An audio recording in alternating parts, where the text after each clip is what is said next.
Rapaz, não é que o negócio está tomando um contorno diferente? Ontem, o ministro Alexandre de Moraes foi defenestrado pela grande mídia, a bancada rural dá apoio à oposição, a guerra está tomando novos contornos. Pois é, hoje é dia 6, esse é o nosso segundo editorial do dia, o Almoço com Política. Essa noite mudou tudo, tá? Mudou tudo. Vocês devem ter percebido que eu deixei o vídeo de ontem de manhã gravado, né? Então, a gente está acompanhando agora o que aconteceu à noite. Rapaz, parece que o jogo ficou interessante. O Flávio Bolsonaro fez uma postagem dizendo que os deputados da oposição resolveram parar tudo e, literalmente, realizar aquela greve que eu tanto cobrava que eles fizessem. Sacanagem, né? Um país que não respeita a sua oposição, não respeita a democracia, desligaram as luzes. E aí eu pensei, vamos pular fora, né? O Magno Malta falou, mandaram apagar as luzes, é uma vergonha, vamos ficar sem comida, mas viraram a noite, passaram uma noite inteira, merecem, né? O meu respeito. O Davi Alcolumbre se manifestou sobre impeachment do ministro Alexandre de Moraes. É daquele jeito que você já está acostumado, né? Agora, o que eu achei interessante foi o Centrão. O União Brasil e o PP, alinhados do bolsonarismo, começaram a soltar a mão do Bolsonaro um pouquinho depois dessa questão da pressão em cima do Bolsonaro. Só que agora, com a prisão do Bolsonaro, o União Brasil e o PP vão aderir à oposição. O ministro Alexandre de Moraes perde força com isso. A bancada ruralista não comprou discurso de que a culpa do tarifaço é por culpa do Bolsonaro, entendeu que a culpa é do Lula, fez manifestação e se vira contra o governo e se vira contra até o próprio ministro Alexandre de Moraes. Em compensação, o povo foi para as ruas. Tem o Fernando Holliday aqui falando sobre manifestação na Avenida Paulista. Em Brasília, o Sebastião Coelho encabeçou, né, uma das maiores passeatas contra a prisão do Bolsonaro. Né? Na Avenida Paulista foi um evento bonito, né, de se ver. A Sonaira também falou um pouco sobre a Avenida Paulista, como que aconteceu, e a gente vai mostrar para vocês. O povo tomou as ruas e parece, né, que a manifestação está ganhando proporções ainda maiores, tá, pessoal? E a gente vai falar sobre isso aqui com vocês. Outro ponto. Essa aqui você vai entender e vai falar, o que mudou? Prisão de Bolsonaro irritou os ministros do STF, isola Moraes e pode ser reconsiderada. Os ministros do STF podem reverter a decisão, desmoralizando o ministro Alexandre de Moraes e enfraquecendo muito o ministro. Tem uma informação que está circulando nas redes que até ex-ministros de outros tribunais, né, do STF, já tem ministros, mas ministros começam a falar que a lei Magnitsky foi muito bem aplicada porque o ministro Alexandre de Moraes está fora do controle. Agora, a cereja do bolo de hoje, o Gilmar Mendes, estaria ele abandonando o ministro Alexandre de Moraes? Será que pesou a preocupação de que as sanções podem acontecer na Europa também? Olha que trem interessante, que novela muito louca é essa novela que nós estamos assistindo. Então, antes de mais nada, peço a você que inscreva-se no canal, curta, compartilha, porque o bicho tá pegando hoje. Então, vai lá. Você que não é inscrito, inscreva-se para sempre ter as melhores informações aqui no nosso canal. Vamos de informação, vem comigo. É o seguinte, pessoal, vamos começar do começo. Ontem o Flávio Bolsonaro fez uma publicação, uma postagem, onde ele disse o seguinte: iniciamos uma live de dentro do plenário do Senado, ou seja, deputados, senadores tomaram ali o plenário e prometeram obstruir tudo, onde vamos passar a noite em protesto. Só uma noite é pouco, mas já é um começo. Estamos na trincheira para resgatar a nossa democracia. Já somos, e aqui é a cereja do bolo, já somos 39 senadores apoiando publicamente o impeachment do Alexandre de Moraes. Faltam só 2 para iniciarmos o processo. Corre lá no meu Instagram, Flávio Bolsonaro, e acompanhe, né? Então, chamou para o pessoal acompanhar. Olha só, que doideira. Só 2 assinaturas restantes para ter o número suficiente de início de impeachment. E aí é uma pressão grande sobre o Davi Alcolumbre. Só que o Davi Alcolumbre já demonstrou que não vai ceder. Comprou briga com essa parte desses deputados, desses senadores. O que acontece? Ele apagaram as luzes, o Senado às escuras, mas a oposição ficou lá. Então, tanto na Câmara quanto no Senado, os senadores ficaram lá em sinal de protesto. E na Câmara também. Dá uma olhada nisso aqui. Ele tenta calar a principal liderança de direita do Brasil, que é o presidente Bolsonaro, de uma forma absolutamente atípica, fora da normalidade, e decreta a prisão domiciliar. Ele tenta... Veja, esse foi o momento em que o senador Rogério Marinho estava fazendo o discurso e deixou todo mundo no escuro. É um desrespeito à oposição. Um país que não respeita a oposição não tem democracia. É simples assim. Alcolumbre manda apagar as luzes do Senado Federal, senadores sem luz. Matéria do No Centro da Política. Estamos aqui com luz de celular. E aqui fica meu repúdio, em nome de todos, eu acho, por essa covardia praticada nesse momento contra nós que somos senadores e que somos membros dessa casa. Muito obrigado, senador Magno Malta. Obrigado ao senador líder Rogério Marinho. O pior não é o apagar das luzes do Senado Federal. É triste, é um ato de desrespeito aos senadores. O pior é o apagar das luzes da democracia no Brasil. Pois é literalmente, né, um tapa na cara. Mas quando a gente tem que ser crítico, a gente critica. Quando a gente tem que parabenizar, a gente tem que parabenizar. Os parlamentares viraram uma noite no Congresso, exigiram uma reunião com Mota e com Alcolumbre e ficaram lá. Deputados e senadores da oposição viraram uma noite ocupando as mesas diretoras da Câmara e do Senado e devem resolver o impasse somente depois que os líderes partidários se reunissem com o presidente da casa, Hugo Mota, e Davi Alcolumbre nessa quarta-feira. Ou seja, enquanto não houver reunião, a pauta estará trancada. Onde mora o ponto interessante? Porque a oposição no Brasil hoje é absurdamente desrespeitada. É tratada como lixo. Nenhuma democracia do mundo trata a oposição como o Brasil trata.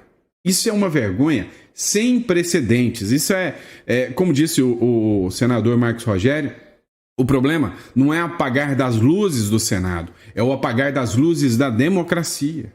Agora, o que eles não esperavam é que tem alguém que ainda é respeitado, que é o Centrão. E o Centrão parece que está rachando com a esquerda. Dá uma olhada no próximo bloco.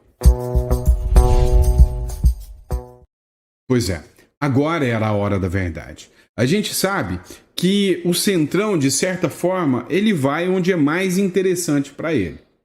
2 partidos de centro, Progressistas e União Brasil, que todo mundo achou que racharia com o bolsonarismo e ficaria com Lula. Pelo contrário, abertamente racharam com Lula. E agora disseram que vão aderir à oposição e o Congresso passa a ser obstruído com a oposição. Mas qual que é a cereja do bolo? O União Brasil e o Progressistas fizeram uma federação, se juntaram e se tornaram a maior bancada, uma das maiores federações do Congresso. Ou seja, a partir de agora, o jogo está muito mais pesado porque grande parte do Centrão passa a aderir à oposição. A guerra está declarada.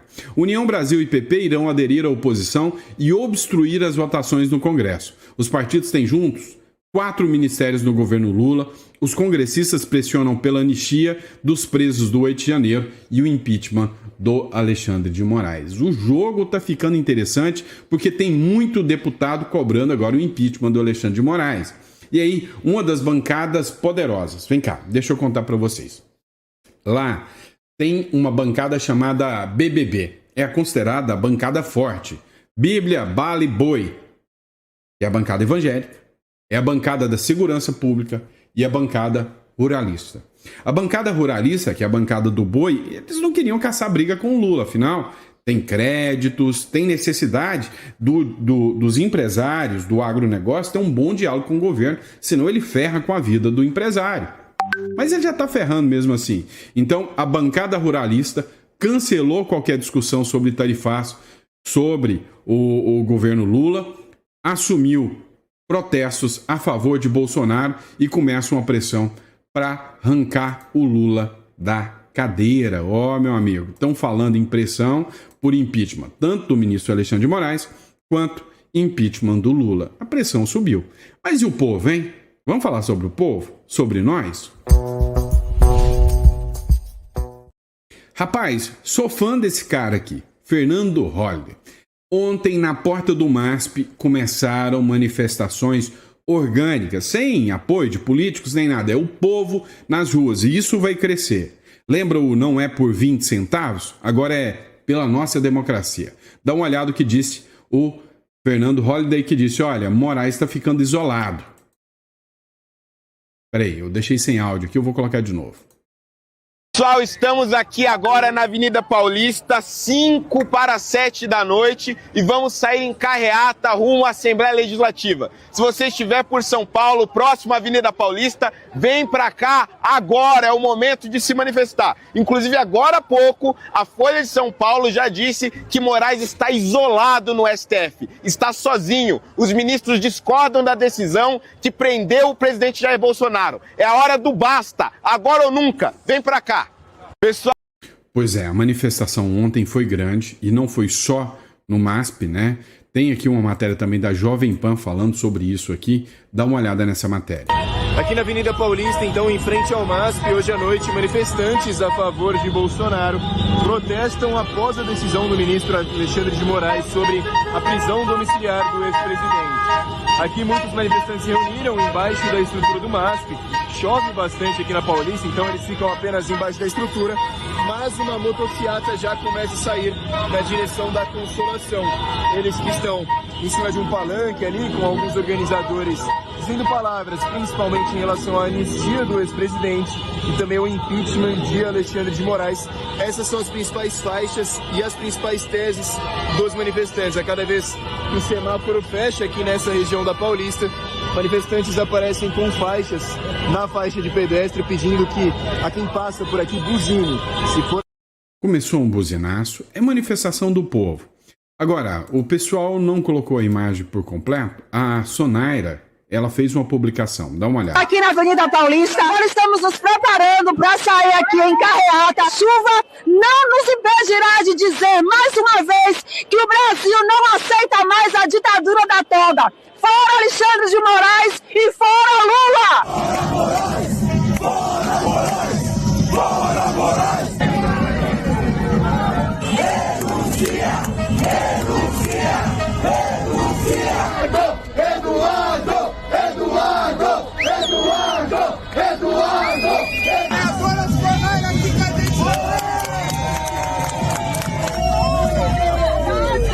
vale muito mais do que a nossa vida. Nós não vamos retroceder. Não daremos nenhum passo atrás. Os covardes serão lembrados pela história. Fora Alexandre de Moraes. Fora Lula. Pessoal, eu quero que vocês prestem atenção no seguinte. Pode parecer poucas pessoas, quase ninguém. Só se lembrem de uma coisa. Se você acompanhou 2016, lembre-se que o impeachment da Dilma começou exatamente dessa forma. Agora, as manifestações também aconteceram lá em Brasília. Dá uma olhada, uma publicação aqui do desembargador Sebastião Coelho. Olha aí, pessoal, começando a carreata.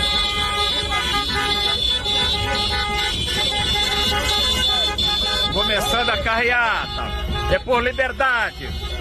Liberdade para Jair Bolsonaro, Daniel Silveira, Felipe Martins. Liberdade, anistia para todos. Povo na rua, até cair Alexandre de Moraes. Até ser votada a anistia. Vou falar um negócio para vocês. Pensa num sujeito que eu tenho admiração, é esse tal de Sebastião Coelho. Esse é muito corajoso, um ótimo jurista. Dá uma olhada aqui, né, num trecho onde ele fez uma publicação também, num momento maior, lá em Brasília, da passeata. Olha aí, pessoal, vejam onde está a carreata. Ali a terceira ponte, os arcos, está depois do lago. Nós estamos na subida, chegando quase no condomínio de Bolsonaro. Estamos juntos aqui. Pois é, parabéns antes de mais nada ao desembargador Sebastião Coelho pela sua coragem, pela sua perseverança, e tenha certeza de uma coisa: na história o senhor será lembrado como um grande desembargador, como um grande jurista e provavelmente como um grande senador. Pessoal, mas você achou que já estava o suficiente? Já gostou o suficiente desse editorial? Calma, só estou começando. Dá uma olhada nessa matéria da Folha de São Paulo. Dá uma olhada. Prisão de Bolsonaro irrita os ministros do STF, isola o Alexandre de Moraes e pode ser reconsiderada. Olha só, se os ministros do Supremo Tribunal Federal resolverem reverter a prisão do Bolsonaro, daria força ao Bolsonaro. Aumentaria ainda mais a visão do mundo de que o Bolsonaro é um perseguido político e que o Alexandre de Moraes totalmente está descontrolado e não observa mais as questões legais. O julgamento de Bolsonaro, a prisão domiciliar de Jair Bolsonaro, irritou os ministros do Supremo Tribunal Federal e deixou o Alexandre de Moraes isolado na corte. Magistrados, inclusive, que não participam do julgamento do ex-presidente na primeira turma e também alguns que a integram, consideraram que a decisão foi exagerada, desnecessária, insustentável do ponto de vista jurídico. Escancarou para o Brasil e para o mundo que o Supremo Tribunal Federal toma decisões única e exclusivamente por questões políticas, tá? Totalmente por questões políticas. E o negócio está rachando. Juristas renomados começam a se apresentar ante, o ministro Alexandre de Moraes em confronto e dizendo, opa, ele precisa ser controlado. Dá uma olhada, por exemplo, a eminente ministra do STJ, Eliane Calmon, disse, olha, não está errado a aplicação da Lei Magnitsky contra o Alexandre de Moraes, não. Ele está descontrolado. A ex-ministra do Superior Tribunal de Justiça e ex-corregedora do próprio CNJ, que é o Conselho Nacional de Justiça, que pune juízes, ela aprovou a aplicação da Lei Magnitsky contra o ministro Alexandre de Moraes. Para ela, o relator das ações do 8 de janeiro cometeu irregularidades claras nas investigações de condução que envolvem o ex-presidente Jair Bolsonaro e ao impor restrições a empresas de tecnologia americana, sem seguir os trâmites legais. Nessa entrevista exclusiva que aconteceu ao Política Livre, concedida na última sexta-feira, ela fez críticas severas ao STF como um todo, que, na sua visão, atua politicamente, extrapola suas funções constitucionais e tem se fechado em torno de Alexandre de Moraes por puro corporativismo. Em momento algum, juristas tão renomados como a Eliane Calmon, ela tinha se posicionado. Um ministro que está se posicionando muito é o Marco Aurélio de Mello, que vem falando que todo esse processo que acontece é ilegal, é um processo arbitrário, é um processo autoritário. Agora, e alguns ministros aliados, defensores e que sempre estiveram alinhados ao Alexandre de Moraes, será que algum dia vai soltar a mão do Alexandre de Moraes, como, por exemplo, o Gilmar Mendes? Dá uma olhada nessa publicação do Mário Sabino. O Mário Sabino publicou o seguinte, abre aspas, a prisão do Bolsonaro irritou ministros do STF, isolou o ministro Alexandre de Moraes e pode ser reconsiderada. O Gilmar Mendes, também conhecido como ministros, então foi ele que falou, manda um recado para Alexandre de Moraes via imprensa. Um clássico brasileiro. Ou seja, o negócio está indo, num contorno mais grave. O que o Mário Sabino falou é que quando o pessoal aí da mídia fala sobre os ministros que se manifestam, é só o próprio Gilmar Mendes. E o recado de que ficou irritado é o Gilmar Mendes. O Vinícius Carrion, que fez essa publicação, escreveu o seguinte, o Gilmar Mendes abandonando o Moraes? É medo da Lei Magnitsky. É o que ficou conhecido como o efeito Magnitsky. Mas não parou por aí. Ontem a imprensa estava malvadona. Ontem a imprensa queria descascar o ministro Alexandre de Moraes. Novo contorno está se virando aí em relação ao Alexandre de Moraes. Veja, há poucos dias atrás era impensável uma matéria como essa, mas CNN. Decisões de Moraes são políticas e ideológicas. É o que afirmam especialistas. Especialista em direito constitucional aponta que decisão do magistrado apresenta dificuldade de interpretação, gera insegurança jurídica e institucional. Pois é, a imprensa tirou o dia para detonar o Alexandre de Moraes. Atrasaram, descobriram isso só hoje. Mas assim, leva a crer abertamente sobre o critério, o conhecimento jurídico necessário do ministro Alexandre de Moraes e a própria sanidade de tudo isso. Ou seja, parece que começaram a rifar o ministro do Supremo, Alexandre de Moraes. Rifaram de certa maneira, que pegaram o STF, deram um bagudeixo aqui, um saculejo e soltaram só bomba ontem.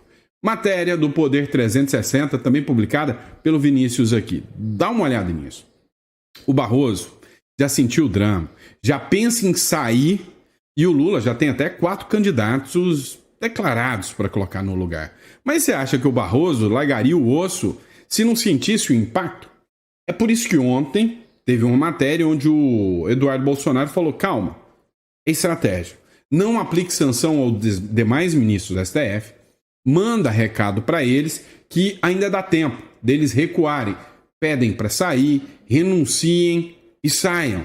Pois é, o Barroso já está declarando que prefere ser, sei lá, um embaixador lá em algum país da Europa do que continuar como ministro do Supremo. O atual presidente do Supremo está desanimado com a conjuntura formada na corte. Bruno Dantas, Jorge Messias, Rodrigo Pacheco e Vinícius Carvalho estão na lista de cotados para a vaga do Lula. Diga-se de passagem que o Lula não está indo muito bem, não, né? Acabou de dizer que agora ele vai ser mais socialista do que nunca. A Folha de São Paulo, até no seu periódico impresso, soltou essa bomba, né? Que a prisão do Bolsonaro está isolando o ministro Alexandre de Moraes dentro do Supremo Tribunal Federal. Então, uma delas fez 2 matérias descascando o ministro Alexandre de Moraes. Será que aquela proteção toda que eles criavam ao ministro Alexandre de Moraes e aquela história de a gente vai salvar a democracia mesmo que a gente precise destruir a democracia para isso? Parece que caiu a ficha e todo mundo percebeu que não é bem assim que a banda toca. Agora, vocês precisam lembrar também, lá fora, o Homem Laranja e os seus aliados estão de olho, todos de olho no ministro Alexandre de Moraes, e é o que a gente vai falar sobre isso agora. Dá uma olhada. Pois é, as autoridades dos Estados Unidos continuam fazendo todas as críticas ao ministro Alexandre de Moraes. Eu já disse para vocês uma coisa. O pessoal lá do STF pode ser tudo, menos bobo. Eles perceberam que lá fora tem um monte de gente, inclusive dentro dos Estados Unidos, criticando o Moraes, inclusive na Europa criticando o Moraes. Mas um ou outro resolve surgir em defesa do ministro Alexandre de Moraes. Isso é notável, né? Autoridades dos Estados Unidos criticam a ordem de Moraes sobre domiciliar de Bolsonaro. Disse o seguinte: é só uma ditadura judicial no Brasil.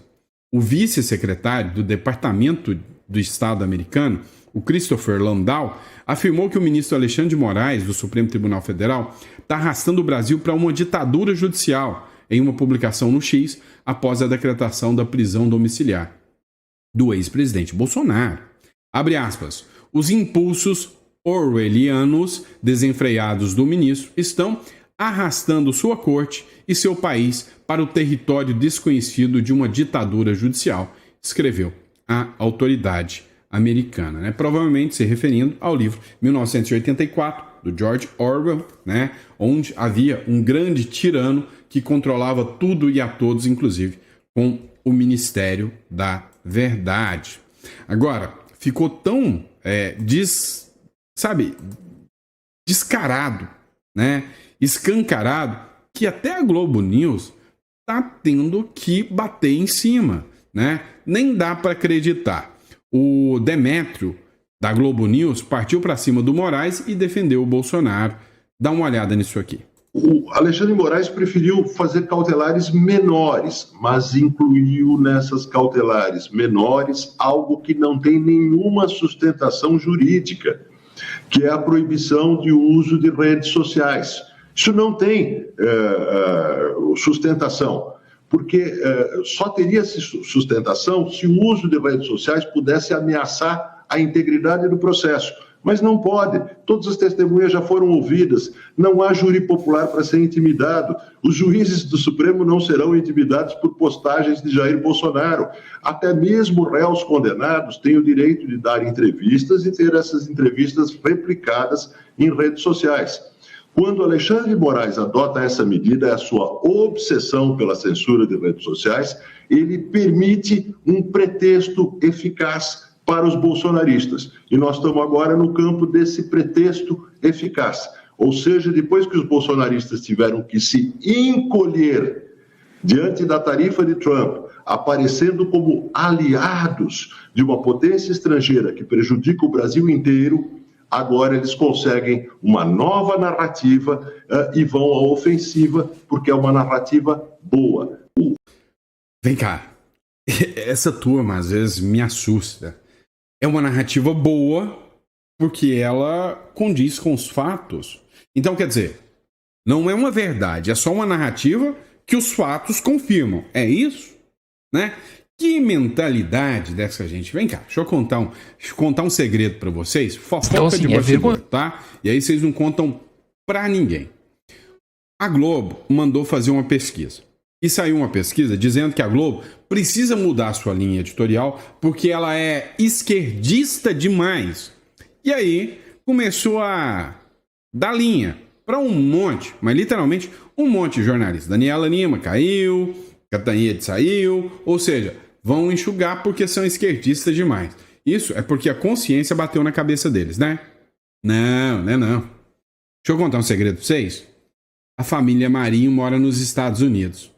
Deu para entender a regra do jogo, o porquê que a turma fica um pouquinho preocupada? Agora, tudo isso, mas literalmente tudo isso, é para esconder algo ainda maior. Vaza Toga pode anular todos os processos do Bolsonaro e pode mandar muita gente para a cadeia.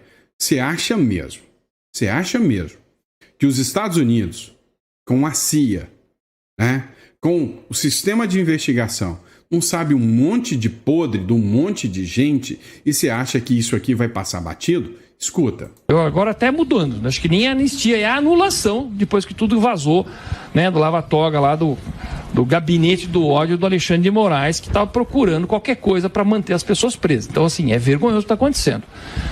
Mas não tem jeito, uma democracia, nós temos que respeitar esse movimento. 2026 está aí e todo brasileiro tem que fazer seu esforço. O que acontece? Eu, por exemplo, quando fui candidato, eu gosto de você, hein? Vou votar em você.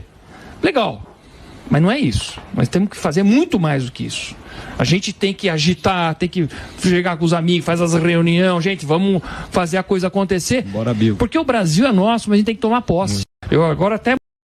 Pois é. E aí começa a crescer esse discurso de que já não é mais anistia, é anulação já. E aí, meu amigo, se não é anistia, é anulação, o bicho pega ainda mais para os ministros da Suprema Corte, porque aí o discurso já é um discurso um pouco mais pesado. Bom? E é isso, pessoal. Espero que vocês tenham gostado, que Deus te dê uma mesa farta, repleta de bênçãos para você, para toda a sua família. Muito obrigado pela confiança, pela credibilidade em estar aqui conosco no nosso canal. E a gente volta daqui a pouquinho, às 4 horas da tarde, com o nosso chá da tarde. Só um recadinho rápido, né? Eu tenho que fazer esse recadinho. É o seguinte, por que eu estou orientando todo mundo a ter sempre um plano B? Estando ou não estando, num momento caótico como esse, eu opto muito pelo Uruguai, pela seriedade do país, pela baixa taxa de corrupção e pela segurança jurídica que o país te dá. Então, ter uma residência uruguaia te dá garantias. Vem cá, você literalmente põe a mão no fogo que o Brasil não vai enfiar a mão na cubuca hora nenhuma, não vai entrar em guerra para ajudar aliado nenhum e não vai entrar em treta. Se você põe a mão na cumbuca, tá bem. Mas imagina se você tem um filho, um neto aí, não seria melhor, caso acontecesse uma coisa dessa, enfiar seu filho dentro de um carro, atravessar por fronteira seca, mandar seu filho estudar medicina de graça num país muito mais sério do que o Brasil? Não seria mais interessante? Então, assim, se você acha que isso é interessante, ou você tem uma residência fiscal, reduzindo impostos, você vai clicar no link aqui, vai entender um pouco mais. E aí eu vou te explicar como funciona, tanto a residência fiscal, quanto também como funciona a questão da holding, da offshore. Você clica aqui e agenda já a sua consulta, tá bom? Grande abraço, fica com Deus e eu vejo vocês no próximo editorial.